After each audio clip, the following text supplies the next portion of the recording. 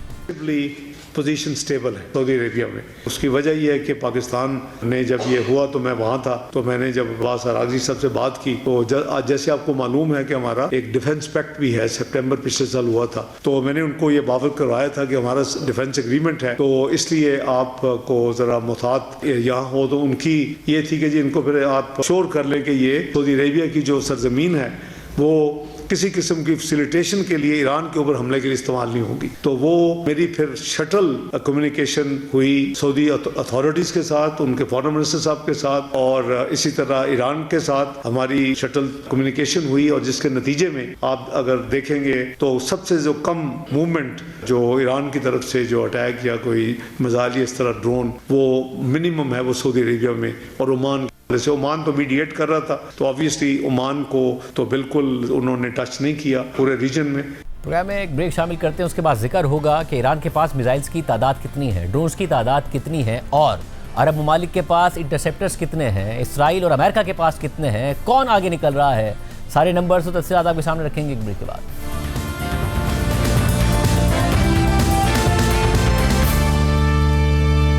Iran पर बराह रास्त हमलों और सुप्रीम लीडर आयतुल्ला खामनाई की शहादत के बाद अमेरिका और इसराइल तवक्को कर रहे थे कि ईरान का सियासी और फौजी स्ट्रक्चर फौरी तौर पर कोलैप्स कर जाएगा और रिजीम चेंज में ज़्यादा मुश्किल पेश नहीं आएगी, मगर इसके बरक्स ना सिर्फ ईरान का निज़ाम हुकूमत फ़ाल है बल्कि मिलिट्री स्ट्रक्चर भी काम कर रहा है।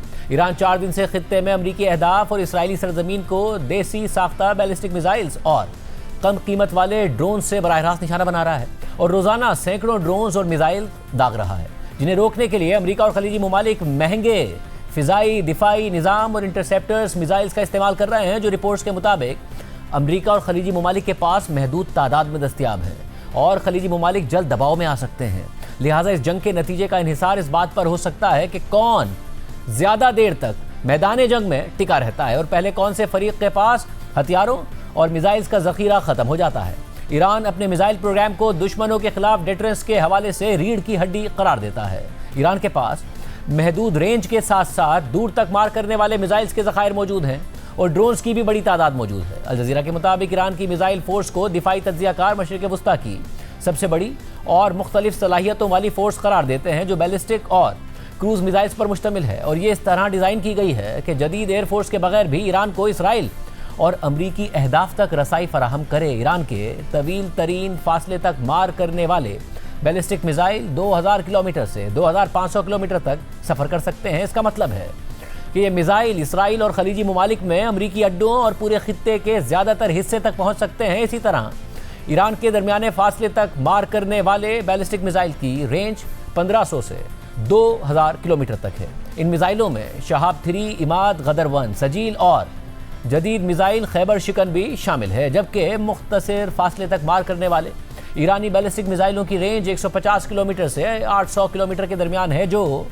करीबी फौजी अहदाफ को तेज़ी से निशाना बनाने और हमलों को रोकने के लिए तैयार किए गए हैं। इनमें फतह मिसाइल के मुख्तलिफ वेरिएंट्स शामिल हैं। इसके अलावा ईरान के पास क्रूज़ मिसाइल और ड्रोन्स का ज़ख़ीरा भी मौजूद है। क्रूज़ मिसाइल निचली सतह पर परवास करते हैं, इसलिए अक्सर उनका पता लगाना और ट्रैक करना ज़्यादा मुश्किल हो जाता है, ख़ासतौर पर कि जब उन्हें ड्रोन्स या बैलिस्टिक मिसाइल्स के साथ दागा जाए जो एयर डिफेंस सिस्टम को बेअसर करने के लिए तैयार किए गए हों।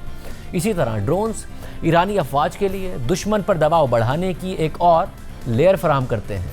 ये मिसाइल से सुस्त रफ्तार होते हैं, लेकिन सस्ते और बड़ी तादाद में आसानी से दागे जा सकते हैं और झुंड की शक्ल में कई बार दागे जा सकते हैं, ताकि एयर डिफेंस सिस्टम को थकाया जा सके और एयरपोर्ट्स, पोर्ट्स और एनर्जी साइट्स को मिनटों तक नहीं बल्कि घंटों तक मुसलसल मसरूफ़ रखा जा सके। रिपोर्ट के मुताबिक ईरान के पास मौजूद मिसाइल्स की तादाद बहुत अहमियत रखती है।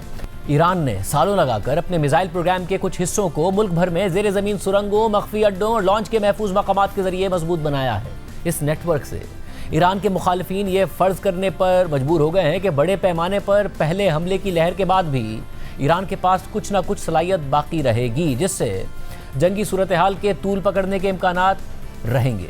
इसके अलावा ब्लूमबर्ग की रिपोर्ट के मुताबिक तनाज़े के सिर्फ 3 दिन बाद ही लग रहा है कि जंग तूल पकड़ने जा रही है और इसका कोई फौरी तेज़ नतीजा निकलने का इम्कान नहीं है। ईरान के ड्रोन हमले बहरीन से लेकर मुत्तहदा अरब अमारात तक अमरीका और उसके इत्तेहादियों के दिफाई निज़ाम पर दबाव डाल रहे हैं और उनके असलहे के ज़खायर को कम कर रहे हैं। इस जंग का नतीजा इस बात पर मुनहसिर हो सकता है कि पहले कौन से फरीक के पास ज़ेर इस्तेमाल हथियारों का ज़ख़ीरा ख़त्म हो जाता है। ईरानी ड्रोन समेत उनके छोटे और इब्तिदाई नौइयत के क्रूज़ मिसाइल्स भी पूरे मशरिक़ वस्ता में अहदाफ को निशाना बना रहे हैं। साथ ही इन्हीं ड्रोन्स ने अमरीकी अड्डों, तेल के बुनियादी ढांचे और इमारतों को निशाना बनाया है और यह सिलसिला हफ्ते के दिन से जारी है। ताहम अमरीकी साख्ता पेट्रियट एयर डिफेंस सिस्टम ईरानी ड्रोन्स और बैलिस्टिक मिसाइलों को रोकने में बड़ी हद तक कामयाब रहा है। मुत्तहदा अरब अमारात ने कहा है कि ईरानी ड्रोन्स और मिसाइल्स को रोकने की शरह 90% से ज़ायद है रिपोर्ट के मुताबिक, लेकिन $40 लाख के मिसाइल से $20,000 के ड्रोन को तबाह करना एक ऐसे मसले को जाहिर करता है कि जो यूक्रेन की जंग के इब्तिदाई दिनों से ही मगरबी फौजी मंसूबा साजों को परेशान करता आया है। सस्ते हथियार ऐसे वसाइल को ज़ाया करवा देते हैं कि जो कहीं ज़्यादा पेचीदा ख़तरात के लिए बने होते हैं। इसका नतीजा ये होता है कि ईरान और अमेरिका दोनों चंद दिनों या हफ्तों में हथियारों की कमी का शिकार हो सकते हैं और जो ज़्यादा देर तक टिका रहेगा उसे नुमाया बढ़तरी हासिल हो जाएगी। स्टिम्सन सेंटर थिंक टैंक के सीनियर फेलो केली ग्रीको की तज्ज़िये के मुताबिक तवील जंग को जहन में रखकर हथियारों के इस्तेमाल की हिकमत अमली ईरान के लिए अमली लिहाज से माकूल लगती है। वो ये अंदाज़ा लगा रहे हैं कि यह सिलसिला मुसलसल और देर तक जारी रहने से अमरीका और खलीजी ममालिक के पास ईरानी मिसाइल और ड्रोन्स को रोकने वाले मिसाइल ख़त्म हो जाएंगे, खलीजी रियासतों की सियासी क़ुव्वत इरादी टूट जाएगी और वो अमेरिका और इसराइल पर दबाव डालेंगे कि मिसाइल ख़त्म होने से पहले ही फौरी तौर पर जंग बंद कर दें। ब्लूमबर्ग के मुताबिक एक अंदरूनी तज्ज़िये से जाहिर होता है कि मौजूदा रफ्तार से पेट्रियट मिसाइल्स का इस्तेमाल जारी रहा तो कतर के पास 4 दिन तक का ज़ख़ीरा है और कतर निजी तौर पर तनाज़े को फौरी तौर पर ख़त्म करने पर जोर दे रहा है। ताहम कतर ने इस रिपोर्ट की तरदीद कर दी है। कतर के इंटरनेशनल मीडिया ऑफिस ने एक बयान में कहा है कि कतर के पेट्रियट इंटरसेप्टर मिसाइल्स का ज़ख़ीरा ख़त्म नहीं हुआ है और ये बदस्तूर वाफर मिकदार में मौजूद है। एक तज्ज़िये के मुताबिक गुज़िश्ता साल इसराइल के साथ जंग के बाद अंदाज़ा लगाया गया था कि ईरान के पास तकरीबन 2000 बैलिस्टिक मिसाइल मौजूद हैं, जबकि इम्कान है कि ईरान के पास ड्रोन्स की तादाद इससे कहीं ज़्यादा हो। ये ड्रोन्स अब रूस भी रोज़ाना सैकड़ों की तादाद में तैयार कर रहा है। ईरान ने अब तक 1200 से ज़्यादा प्रोजेक्टाइल दागे हैं, जिनमें ज़्यादातर यही ड्रोन्स थे। इससे जाहिर होता है कि ईरानी ज़्यादा तबाहकुन बैलिस्टिक मिसाइल्स को फ़िलहाल महफूज रख रहे होंगे। इसके बरक्स अमेरिका ने गालिबन खित्ते में इतने हथियार और एम्यूनेशन मुंतकिल नहीं किए कि जो सदर ट्रंप के अंदाजे के मुताबिक 4 हफ्तों तक की जंग के लिए काफ़ी हो। रिपोर्ट के मुताबिक अमेरिका और उसके इलाकाई शराकतदार बुनियादी तौर पर लॉकहीड मार्टिन कॉरपोरेशन के पेट्रियट एयर डिफेंस सिस्टम को इस्तेमाल करते हैं, जो PAC-3 मिसाइल दागते हैं। अगरचे पेंटागन ने इस मिसाइल की पैदावार बढ़ाने की कोशिश की, लेकिन 2025 में सिर्फ तकरीबन 600 मिसाइल ही तैयार किए जा सके थे और हफ्ते से जारी हालिया जंग से अब तक मार गिराए गए मिसाइल और ड्रोन्स की रिपोर्ट्स की बुनियाद पर गालिब इम्कान यह है कि मशरिक़ वस्ता में हज़ारों इंटरसेप्टर मिसाइल दागे जा चुके हैं। सऊदी अरब और मुत्तहिदा अरब अमारात थार्ड दिफाई निज़ाम भी इस्तेमाल करते हैं, जो फ़िज़ा में ज़्यादा जदीद और तेज़ रफ्तार मिसाइल्स को निशाना बनाने के लिए तैयार किया गया है और ये और ज़्यादा महंगा होता है और इसके एक मिसाइल को फायर करने पर तकरीबन $1 करोड़ 20 लाख की लागत आती है। साथ ही साथ अमेरिका ऐसे जंगी तैयारों को भी इस्तेमाल कर रहा है कि जो एडवांस्ड प्रिसीशन किल वेपन सिस्टम मिसाइल से लेस हैं, जिसके एक मिसाइल को दागने की लागत $20,000 से $30,000 तक है। इसके अलावा तैयारों के ऑपरेटिंग अखराजात अलग हैं। हसास मालूमात से आगाह एक शख्स के मुताबिक अगर ईरानी हमलों की मौजूदा शिद्दत जारी रही तो खित्ते में PAC-3 मिसाइल के ज़खायर चंद दिनों में ख़तरनाक हद तक कम हो सकते हैं। अगर ईरान पर हमले के लिए इस्तेमाल होने वाले हथियार भी ख़त्म हो जाएं तो तात्तुल पैदा हो जाएगा। एक और तज्ज़िये के मुताबिक इस दौरान ईरान के मिसाइल और ड्रोन का ज़ख़ीरा भी कम हो सकता है। ताहम ईरानी रेजीम अफरा तफरी में ही सही मगर अपना वजूद बरकरार रखने के काबिल हो जाएगा। गुज़िश्ता रोज़ खुद अमरीकी वज़ीर ख़ारजा मार्को रूबियो ने खुद तस्लीम किया कि ईरान हर 100 से ज़ायद मिसाइल तैयार कर रहा है, जबकि उसके मुकाबले में एक महीने में तैयार होने वाले इंटरसेप्टर्स की तादाद 6 से 7 होती है। They are producing, by some estimates, over 100 of these missiles a month. Compare that to the 6 or 7 interceptors that can be built a month. They can build 100 of these a month, not to mention the thousands of one-way attack drones that they also have. Program में एक break शामिल करते हैं, उसके बाद जिक्र होगा दुनिया भर की मार्केट्स इस जंग से हिलकर रह गई हैं। क्या सूरत हाल है, खुद अमेरिका कैसे मुतासिर हो रहा है, पाकिस्तान पर क्या असरात पड़ सकते हैं, हमके सामने रखेंगे एक ब्रेक के बाद।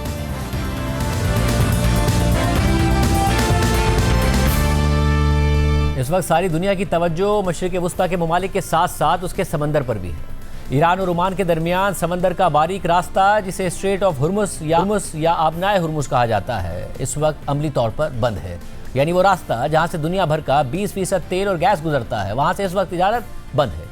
एशियाई ममालिक को 70% तेल और गैस की फराहमी इसी रास्ते से होती है। सिर्फ चीन, जो दुनिया का सबसे बड़ा तेल और गैस का इंपोर्टर है, उसकी 40 से 45% तेल की दरामदाद और 30% गैस की दरामदाद इस रास्ते से होती हैं, जो कि चीन अरब ममालिक से ख़रीदता है। चीन ईरान का इत्तेहादी है और इस वक्त सूरत हाल ये है कि जंग अमेरिका ने शुरू की है, मगर अमेरिका के इत्तेहादियों को ये तवक्को है कि चीन ईरान पर अपना सरसूख इस्तेमाल करे ताकि स्ट्रेट ऑफ हुर्मुस के रास्ते तेल और गैस की सप्लाई हो सके और ईरान जहाज़ों पर हमले ना करे। पाकिस्तान, जापान और भारत भी तेल और गैस की दरामदाद के लिए इसी रास्ते पर इंहिसार करते हैं और भारत ने सदर ट्रंप की हालिया धमकियों के बाद रूस से तेल की दरामदाद बहुत कम करके अरब ममालिक पर इंहिसार और बढ़ा दिया था। और अब भारत में ऑपोजिशन वज़ीर आज़म मोदी से सवाल कर रही है और उनका मजाक भी उड़ा रही है कि क्या अब वापस रूस से तेल खरीदोगे, और अगर खरीदोगे तो उन गारंटीज़ का क्या होगा जो ट्रंप को देकर ट्रेड डील की थी। और फिर ट्रंप ने धमकी दी थी कि अगर भारत ने दोबारा रूस से तेल खरीदना शुरू किया तो वो दोबारा से टैरिफ लगा देंगे।